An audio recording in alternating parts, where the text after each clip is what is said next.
Mesdames, Messieurs, bonjour. Aujourd'hui, à cultiver son savoir, fabriquer du temps. Un concept qui s'inscrit dans la multidisciplinarité et la spécificité des disciplines artistiques. Monsieur Jean-François Côté, professeur au département de philosophie et des arts de l'Université du Québec à Trois-Rivières, se livre sur le sujet. Nous le rejoignons maintenant.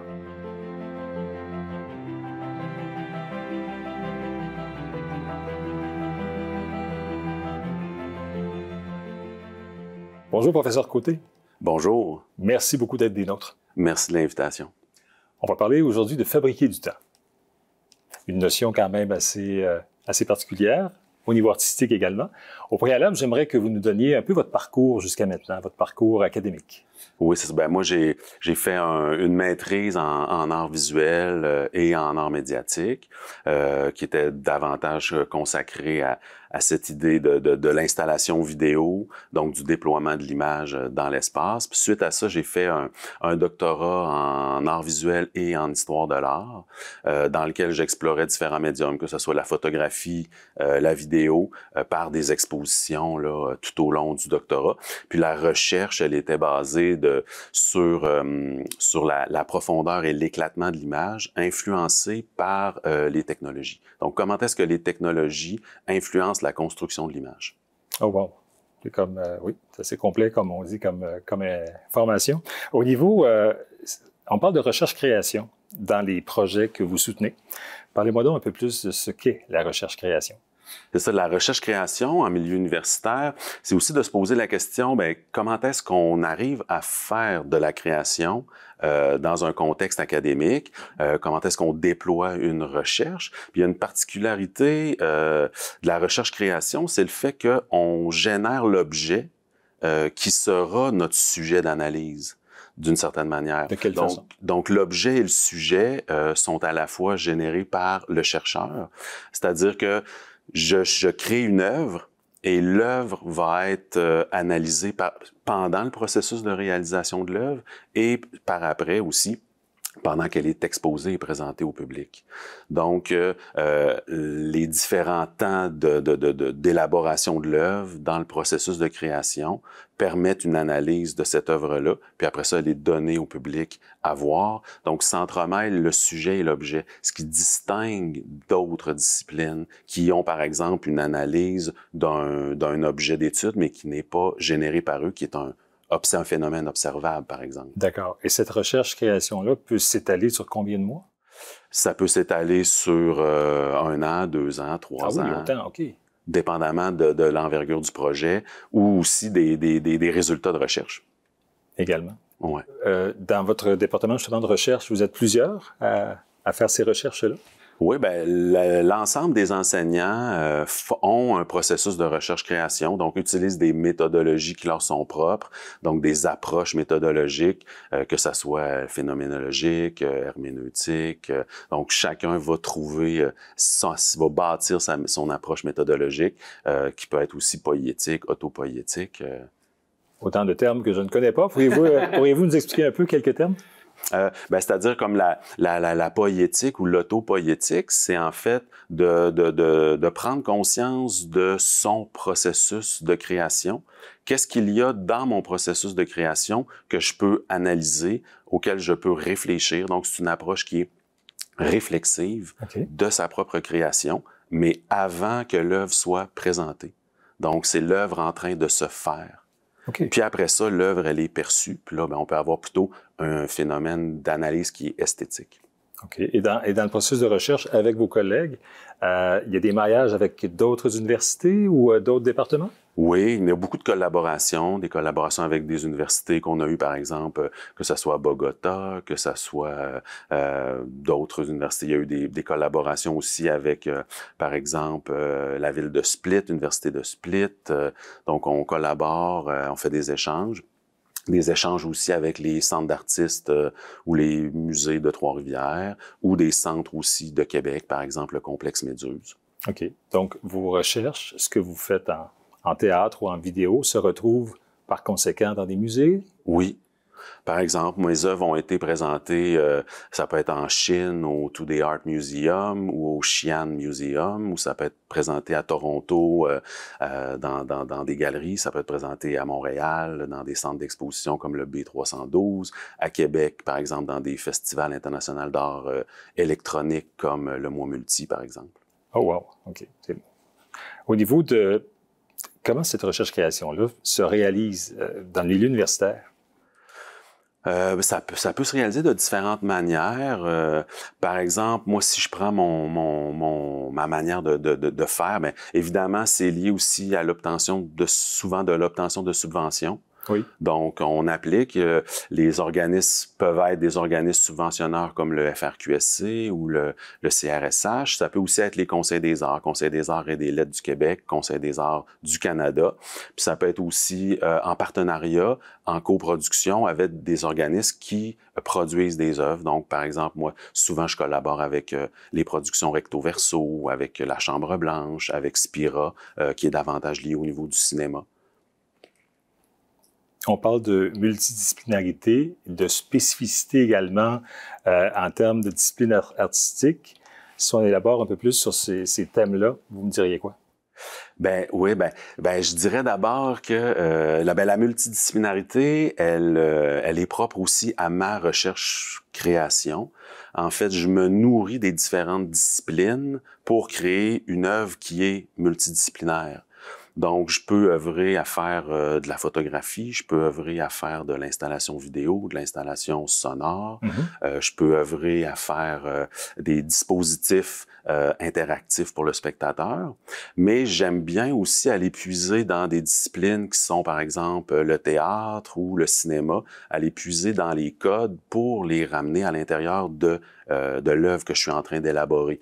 Il y a peut-être des affinités, des éléments qui peuvent amener mon œuvre ailleurs.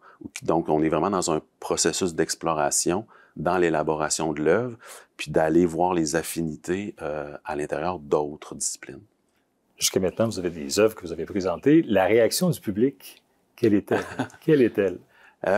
Justement, dernièrement, on a présenté, ce n'est pas encore une œuvre qui est terminée, c'est une œuvre qui est en élaboration, mais on a fait un laboratoire qui est ouvert au public, en fait. Donc, on a présenté à la salle multi du complexe Méduse l'œuvre qui est en cours de réalisation, qui s'appelle les Histoires invisibles. C'est une œuvre qui est à la fois une installation et à la fois une installation performative, c'est-à-dire qu'il y a des acteurs qui performent à l'intérieur de l'installation. Le public est convié à venir, puis à vivre cette œuvre-là sur des boucles d'une trentaine de minutes. Okay. C'est un certain défi parce qu'en art visuel, des fois, les gens, on passe devant une œuvre 3, 4, 5 minutes, exact. Mais là, on propose 30 minutes. Et ce qui est intéressant, c'est que les gens, des fois, restaient pour 2 boucles. Donc, il restait plus de 30 minutes, restait 1 heure avec nous. Mais c'est ça, donc dans cette œuvre-là, c'est toute une idée aussi d'une déconstruction du médium cinématographique, donc du dispositif, puis d'amener le spectateur à déambuler à l'intérieur d'un film qui est en train de se faire, d'une certaine manière. OK. Et intervenir aussi avec les comédiens? Possibilité. Les comédiens avaient aussi certaines consignes, même d'intervenir avec le public. Okay. Donc, d'aller chercher un peu. Oui, donc de l'interroger pour justement faire cette rencontre entre la scène et la salle. Donc, le spectateur et le performeur sont sur le même plan. Et donc, il y a la possibilité d'une rencontre. Et si on parle d'interaction avec les nouveaux procédés et les procédés traditionnels, comment le tout, justement, se complète, si on veut? Ouais. En fait, j'aime bien penser à comment est-ce que les nouveaux procédés peuvent amener des possibilités dans l'exploration puis dans la fabrication de l'œuvre. Quelles sont ces possibilités-là? Comment est-ce qu'elles peuvent renouveler aussi la manière de faire des œuvres, de faire des installations. La relation à l'œuvre, elle est, par exemple, contemplative. Donc, lorsqu'on est devant un tableau, on est dans une relation avec ce tableau-là. On contemple cette œuvre-là. Est-ce que les nouveaux procédés peuvent amener aussi une dynamique qui est davantage participative. Oui. Donc, c'est-à-dire d'immerger davantage le spectateur pour que le spectateur soit à l'intérieur de l'œuvre. Puis est-ce qu'elle peut même aussi amener le spectateur à participer à la construction de l'œuvre? Donc, je dirais que c'est cette dynamique-là qui est intéressante aussi à explorer.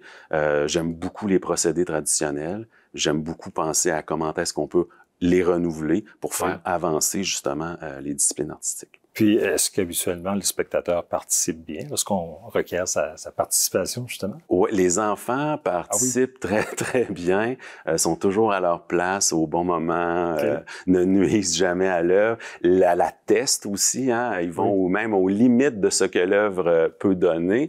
Ils sont extrêmement conscients et lorsqu'on présente, par exemple, un dispositif interactif, par exemple, dans une œuvre que j'ai fait antérieurement, il y avait un dispositif de captation du mouvement par infrarouge qui permettait au spectateur, dans son déplacement, de modifier à la fois la trame sonore et à la fois l'image. Et lorsque les enfants arrivaient dans l'espace, ils comprenaient tout de suite le phénomène d'immersion et de modulation, transformation de l'œuvre. Donc, on est à la fois, on contemple, on participe et on modifie l'œuvre. Et puis, mais les adultes aussi, à un moment donné, mais les positions sont très différentes. Alors, des fois, ça révèle des tempéraments. Aussi. Des gens qui vont venir, qui vont s'immerger, tester, d'autres personnes qui restent davantage en retrait. Donc, c'est intéressant de voir. Vraiment. Au niveau, justement, là, de l'installation, de l'immersion et de la narration plurielle, ce sont encore des termes qui vous sont propres. Quelques explications, s'il vous plaît. C'est ça, j'aime bien penser l'image dans son déploiement, c'est-à-dire comment est-ce qu'une image, habituellement, on la voit comme une surface bidimensionnelle, souvent placée au mur ou diffusée dans une surface écranique, dans un écran.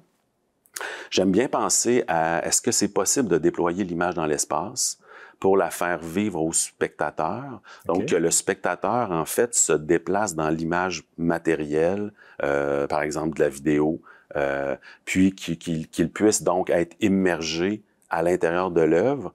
Donc, pour augmenter aussi, d'une certaine manière, son rapport sensoriel, augmenter aussi par exemple, de sentir que j'ai une image qui est projetée derrière moi, qui est projeté à côté, qui est un objet. Donc là, on vient jouer sur les rencontres entre l'image, l'objet, la narration, la musique qu'on déploie dans l'espace. Donc, par exemple, j'avais cette idée dans l'œuvre que je suis en train de produire de déconstruire l'expérience qu'on vit au cinéma, qui est d'aller s'asseoir dans un siège, dans une salle, dans un siège qui a une position fixe, devant une image qui est projetée sur un rectangle. Et là, la question, l'idée de base, c'était est-ce que je peux déployer tout ça dans un dispositif, dans un espace, donc d'avoir plusieurs images qui sont diffusées sur différentes surfaces, avoir plusieurs sources sonores, séparer les voix, séparer la musique, séparer la conception sonore, pour donner à vivre aux spectateurs la possibilité d'une déambulation pour qu'ils reconstruisent à sa guise les récits. Exactement. Puis qu'ils reconstruisent même la narration, parce que d'une certaine manière, c'est dans son déplacement que le spectateur va faire le montage de l'œuvre. OK.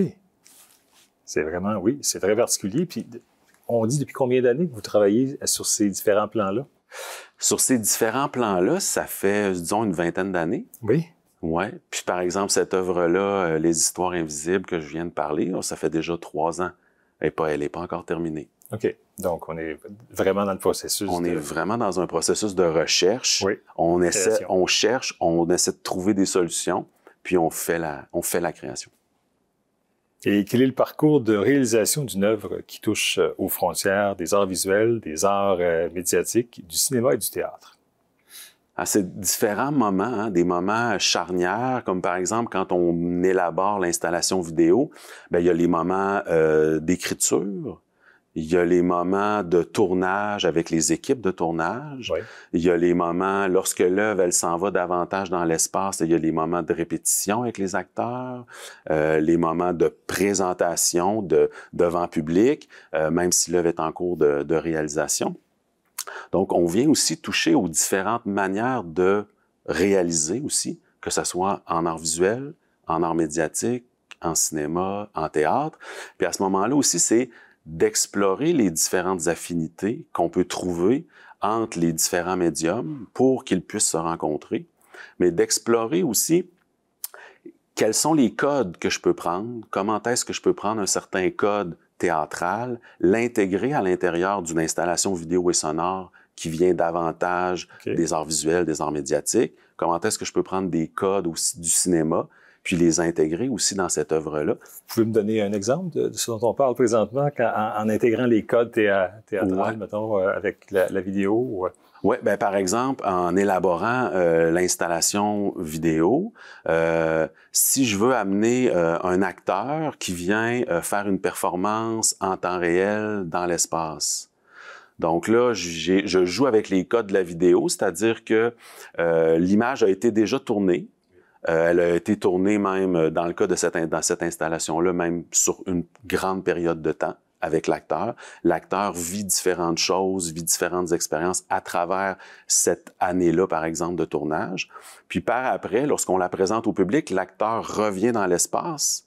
Puis là, on se trouve à avoir des résonances entre l'action qui se fait dans la salle de présentation, de diffusion, devant les spectateurs, et cette action-là qui a été réalisée, par exemple, dans le passé. Et là, on fait des rencontres entre les temps, entre les médiums, avec aussi des approches qui viennent justement, par exemple, et du théâtre et du cinéma, dans un contexte d'une installation qui, elle, est davantage propre aux arts visuels. On révolutionne beaucoup les codes à ce moment-là. On s'amuse. Oui, c'est ça. C'est ça qui est important aussi. On parle depuis le début de revisiter les codes, mais d'une autre façon. La question qu'on se pose, c'est comment les gens du milieu réagissent-ils à cette bousculade des codes? Bien, c'est certain qu'il faut aller chercher des alliés, je dirais, qui ont cette ouverture-là, qui sont prêts aussi à prendre des risques. D'une certaine manière, parce qu'en bousculant les codes, on ouvre des nouveaux territoires, on explore des nouveaux territoires, donc il y a une notion de risque qui est là. C'est pas tous les organismes, c'est pas tous les subventionneurs, c'est pas tous les partenaires qui sont prêts à ça. Donc, par exemple, souvent, moi, je travaille avec les productions Recto Verso, avec Spira. C'est des organismes qui sont prêts à cette différence-là. Spira est un organisme voué au développement du cinéma indépendant, mais ils sont quand même ouverts à mes propositions qui sont parfois moins standards, moins dans la norme, je dirais. Puis ils sont prêts en fait à soutenir ce type aussi de propositions-là. Les Recto Verso, ben, leur mandat, c'est vraiment d'être des producteurs. C'est un centre qui produit des œuvres qui sont multidisciplinaires. Donc, dans leur mandat, cette part de risque-là, elle est là. Ils sont même intéressés par ce type de production-là. Donc, moi, j'aime bien aller me chercher des gens avec qui travailler, qui ont confiance dans cette prise de risque-là. Mais j'imagine que pour les plus rébarbatifs, si vous voulez les rallier, il faut que vous leur donniez justement cette confiance-là. Mais de quelle façon vous procédez pour rallier ces gens-là? Ben là, après ça, les gens, ils vont voir aussi, peut-être qu'au départ, vont être plus rébarbatifs, mais en cours de route, quand on présente, par exemple, des étapes où est-ce que l'œuvre est en train de se faire, ben à ce moment-là, pas tous, mais certains vont probablement se rallier parce qu'évidemment, il y a quelque chose, il y a de la substance, il y a du contenu, il y a des formes d'exploration qui nous amènent ailleurs, qui ouvrent des nouvelles pistes. À ce moment-là, ben ils se joignent à nous. Puis moi, l'idée, c'est vraiment d'avoir le plus d'alliés possible pour être capable de réaliser les œuvres. Puis, ce qui m'amène à poser la question suivante. Si on parle de la genèse ou encore de la démarche qui a fait naître l'idée de bousculer justement tous ces codes, c'était pour le but premier de tout ça. Pour vous-même, c'était quoi? Le but premier, pour moi, c'est en fait, pour moi, dans les arts plastiques, on essaie toujours de trouver des nouvelles manières de faire. Par exemple, souvent, la nouvelle manière de faire, elle arrive aussi par des nouveaux médiums.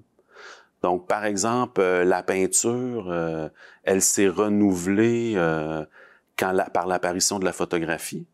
Oui. Donc, quand la photographie est née, il y avait un médium qui était plus, entre guillemets, performant pour représenter et reproduire le réel.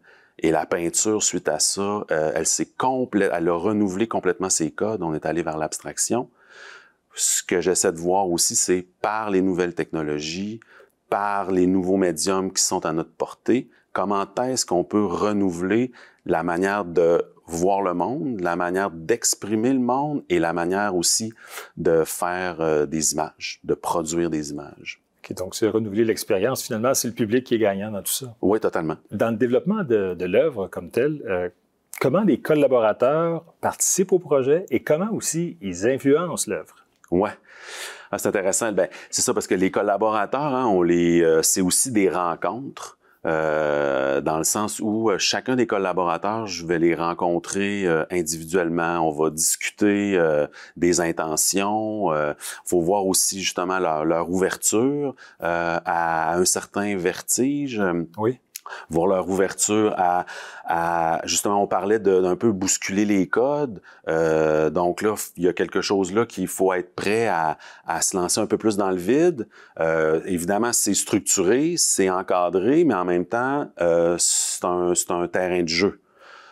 Donc, il faut aussi que cette équipe-là, elle soit capable aussi d'avoir une vision commune qu'on va réaliser. Donc, on veut que ce projet-là, même si on a une forme qui est davantage éclatée, on veut que cette forme-là, elle soit cohérente lors de sa présentation.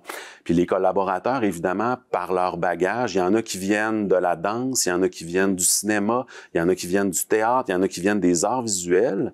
Donc, c'est vraiment des visions de la création qui sont très différentes, mais qu'on combine ensemble pour réaliser cette œuvre-là. Qui deviennent complémentaires. Exactement. Puis qui chacun va influencer l'œuvre aussi à sa manière, toujours dans un dialogue constant, par exemple, avec moi. Comme, par exemple, je travaille avec Ginelle Chagnon, qui fait la dramaturgie puis l'assistance à la création. Mais Ginelle Chagnon, c'est une femme qui travaille dans le milieu de la danse. C'est une femme qui a assisté Jean-Pierre Perrault pour la création de Joe, par exemple. Oui. Donc, on travaille beaucoup avec elle à l'attitude, le corps, la présence, l'attention du performeur dans le moment. Comment est-ce, à la fois dans le moment filmé, puis à la fois dans le moment de la présence lorsqu'il y a présentation au niveau du public. Donc, chacun des collaborateurs est très spécifique. C'est des choix que je fais, que j'approche des gens, mais il faut que eux aussi, ça les intéresse de participer à ce type de projet-là. Et le public dans tout ça, quelle est la place du public dans tout ça? L'influence du public, peut-être? Oui, l'influence du public, oui, effectivement. Le public, dans ces différentes présentations-là, justement, qu'on fait, parce que l'œuvre se réalise, hein, quand on parle, par exemple, d'une œuvre qui se fait en 4 ans, donc on parle de plusieurs moments très différents, où est-ce que, vers la fin, peut-être dans la dernière année, là, il y a des résidences de création qu'on appelle, qui permettent de déployer l'œuvre dans l'espace, de faire des tests, de voir l'œuvre se matérialiser, puis d'inviter le public à certains moments, donc on appelle des laboratoires de présentation au public, puis qui permettent de prendre le pouls sur nos choix artistiques. Donc, on a fait des choix dans la création, puis le public vient confirmer ces choix-là ou les infirmer ou nous amener à moduler certaines parties, que ce soit la durée qu'on a prévue, par exemple. Est-ce que 60 minutes, c'est trop? Est-ce que 30 minutes? Ou est-ce qu'il faut allonger? Est-ce que certains blocs pourraient être permutés? Est-ce que certaines vidéos sont aussi attractives qu'on le croit ou non? Donc, tout ça, ça se fait en fait en discussion, en période d'échange avec le public. Et une œuvre, comme les œuvres que vous faites, ça se termine quand, ces œuvres-là? Elles ont une fin? Jamais. Ah, jamais? C'est toujours... en fait, c'est la beauté aussi des œuvres qui peuvent être performatives. C'est que l'œuvre, elle se refait à tous les jours. Elle se régénère. Elle se régénère à toutes les fois qu'elle est présentée. Comme par exemple, lorsque je travaille avec Roland Lepage, qui est un acteur qui a 94 ans, qui est une personne marquante pour le milieu du théâtre au Québec. Et puis, on avait cette discussion-là. Il a influencé beaucoup le projet dans toutes les discussions qu'on a pu avoir, en fait. Et principalement lorsqu'on a présenté l'œuvre dernièrement en laboratoire. Puis le lendemain, j'ai appelé Roland pour avoir de ses nouvelles, voir comment est-ce que tu vas, Roland. Et puis il m'a dit, sais-tu, j'ai vraiment aimé la forme de reprendre 4 fois en boucle la présentation. Oui. Parce que l'œuvre se transforme à chaque fois qu'on la reprend. On reprend des détails, on les change, on les transforme, des petites modifications, puis aussi on se connaît toujours davantage entre les différents performeurs. Donc avec David, avec Claudiane, il y avait vraiment des rencontres, puis Roland m'a transmis que c'est quelque chose qu'il a beaucoup apprécié en fait. C'est vraiment phénoménal que vos œuvres n'aient pas de fin. Toutefois, malheureusement, nous, notre émission en a une. Alors, c'est sur ça qu'il va falloir conclure. Merci infiniment. Merci de votre présence. Ça a été vraiment instructif. Puis on ira voir. On ira voir vos œuvres, assurément. Bien, merci. Ça va me faire plaisir de vous accueillir. J'aimerais, en terminant, remercier l'UQTR, Campus de Drummondville, pour son étroite collaboration à la réalisation de ces émissions. Également, à vous, Madame, Monsieur, merci d'être des nôtres. Et revenez-nous pour une prochaine émission, Cultiver son savoir, la semaine prochaine.